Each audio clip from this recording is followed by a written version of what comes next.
Friends, अगर आप हमारे चैनल पर नए हैं तो इसे सब्सक्राइब कर लीजिए, जिससे आप सभी को और भी नए नए वीडियो की नोटिफिकेशन मिलते रहें। फ्रेंड्स, आज हम क्लास 10th का इंग्लिश रीडर का फर्स्ट लेसन प्रोज का फर्स्ट लेसन जो है द एन्चेंटेड पूल जादुई तालाब पढ़ेंगे। फ्रेंड्स, इसके जो लेखक हैं सिराज गोपालाचारी हैं। यह पाठ महाभारत से लिया गया है। यह पाठ धर्मराज युधिष्ठिर के चरित्र पर प्रकाश डालता है। उनके धैर्य, दयालुता, अपने भाइयों के प्रति प्रेम, उनकी बुद्धता का परिचय दिलाता है। तो आज हम इस लेसन का हिंदी अनुवाद देखेंगे। फ्रेंड्स, कि हिंदी अनुवाद क्या है, इसका हिंदी में कैसे हम अनुवाद करें। हिंदी अनुवाद है, युधिष्ठिर चिंतित और प्यासे अपने भाइयों की प्रतीक्षा करते रहे। क्या वे किसी सांप से ग्रस्त हो गए हैं या वे पानी की खोज में अब भी जंगल में घूम रहे हैं? क्या वे प्यास से बेहोश हो गए हैं या पानी न मिलने के कारण प्यास से मर गए? इन विचारों को सहन न कर सकने के कारण और तीव्र प्यास से व्याकुल होकर उन्होंने प्रतीक्षा करना छोड़ दिया और अपने भाइयों और तालाब की खोज में इस आशा से चल दिए कि उन्हें खोज निकालेंगे। युधिष्ठिर उसी दिशा में चल पड़े जिधर उनके भाई गए हुए थे और जंगली रीछ, चितकबरे, हिरन एवं जंगली चिड़ियों से भरे हुए उस वन प्रदेश के बीच उस समय तक चलते रहे जब तक कि वे एक साफ पानी के तालाब के चारों ओर के सुंदर चारागाह पर पहुंच न गए। परंतु जब उन्होंने अपने भाइयों को बेहोश पड़े हुए देखा तब अपने दुख को न रोक पाने के कारण वे ऊंची आवाज़ में रोने लगे। उन्होंने भीम और अर्जुन के चेहरों को स्पर्श किया जबकि वे निश्चल, शांत और दुखी लेटे थे। क्या हमारी सभी प्रतिज्ञाओं का यही अंत होना था? ठीक जबकि हमारे वनवास का अंत समीप है, तुम चले गए। मेरे संकट के समय देवताओं ने भी मुझे छोड़ दिया। फ्रेंड्स, आप लोग बिल्कुल समझ रहे होंगे ये कौन कह रहा है। युधिष्ठिर ये अपने भाइयों से कह रहे हैं जो निश्चल, शांत और दुखी लेटे हुए हैं। नेक्स्ट हम देखेंगे क्या है। नेक्स्ट, जब उन्होंने अपने भाइयों के शक्तिशाली अंगों को देखा जो अब भी इतने असहाय अवस्था में, उन दुख के साथ यह आश्चर्य भी हुआ कि कौन इतना शक्तिशाली है जिसने उन्हें मारा है। तब अपनी तीव्र प्यास के कारण और पानी की ओर खींचते हुए वे तालाब में उतरे। तुरंत एक शरीर रहित स्वर ने चेतावनी दी, तुम्हारे भाइयों की मृत्यु हो गई क्योंकि उन्होंने मेरे शब्दों पर ध्यान नहीं दिया। उन्होंने मेरे प्रश्नों का उत्तर दिए बिना पानी पीने की कोशिश की थी। उनका अनुकरण मत करो, पहले मेरे प्रश्नों का उत्तर दो और तब पानी अपनी प्यास बुझा सकते हो। यह तालाब मेरा है। युधिष्ठिर को यह समझने में एक क्षण भी नहीं लगा कि यह किसी अन्य के नहीं वरन यक्ष के हैं, और अनुमान लगा लिया कि उन्होंने भाइयों के साथ क्या बीता होगा।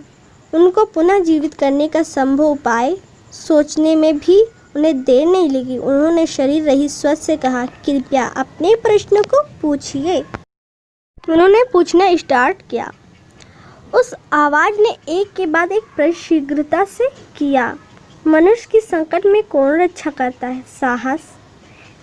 किस विज्ञान के अध्ययन से मनुष्य बुद्धिमान बनता है? युधिष्ठिर ने उत्तर दिया, किसी शास्त्र के अध्ययन से मनुष्य बुद्धिमान नहीं बनता, बुद्धिमानों की संगति से ही मनुष्य बुद्धिमान बनता है। यक्ष ने पूछा, पवन से अधिक तेज चलने वाला क्या है? मन। सूखे तिनके से भी अधिक मुरझाया हुआ क्या है? दुख से पीड़ित हृदय। यात्री का मित्र कौन है? ज्ञान।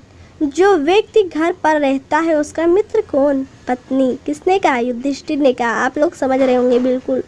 मृत्यु के समय मनुष्य के संग क्या जाता है?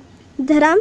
मृत्यु के बाद अकेला वही आत्मा के साथ जाता है। सबसे बड़ा पात्र कौन सा है? पृथ्वी, जिसमें सब कुछ समाया हुआ सबसे बड़ा पात्र है। प्रसन्नता क्या है? अच्छे आचरण का परिणाम ही प्रसन्नता है। वह क्या है जिसके त्यागने से मनुष्य सबका प्रिय हो जाता है? अभिमान। यदि मनुष्य अभिमान त्याग देता है तो सबका प्रिय हो जाता है। वह हानि क्या है जिससे आनंद मिलता है, दुख नहीं।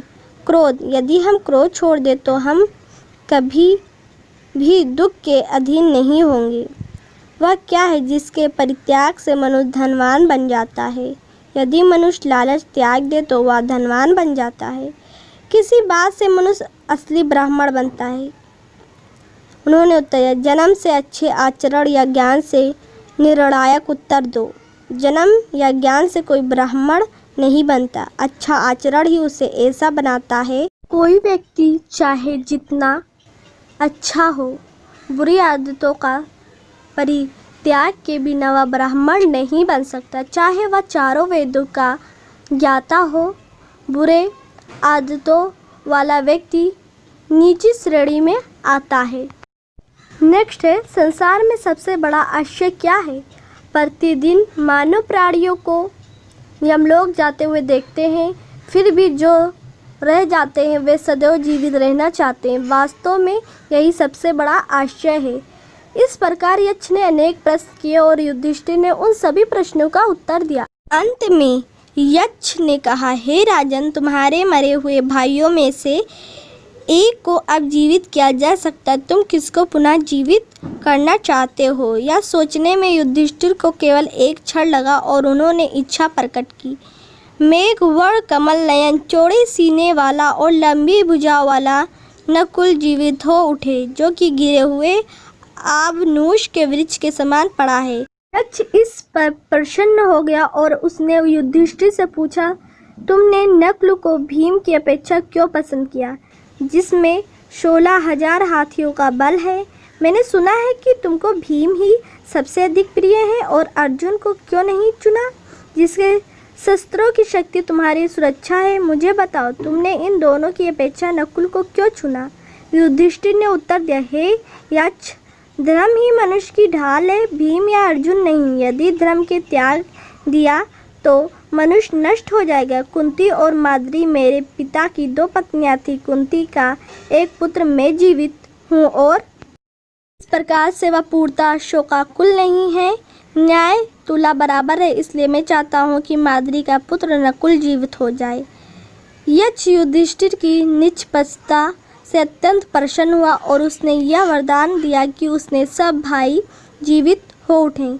ये मृत्यु के देवता यमराज थे, जिन्होंने यक्ष का रूप धारण कर लिया था, जिससे वे युधिष्ठिर को देख सके और उनकी परीक्षा ले सके। उन्होंने युधिष्ठिर का आलिंगन किया और उन्हें आशीर्वाद दिया, तब वे अदृश्य हो गए। फ्रेंड्स, यहाँ ये हमारा अनुवाद एंडिंग हो चुका है। अब हम नेक्स्ट वीडियो में इसका क्वेश्चन देखेंगे। फ्रेंड्स, जल्दी से हमारे चैनल को सब्सक्राइब कर लें अगर आपने नहीं किया है, क्योंकि आप सभी को इसी वीडियो की तरह और भी नए वीडियो के नोटिफिकेशन मिल सके।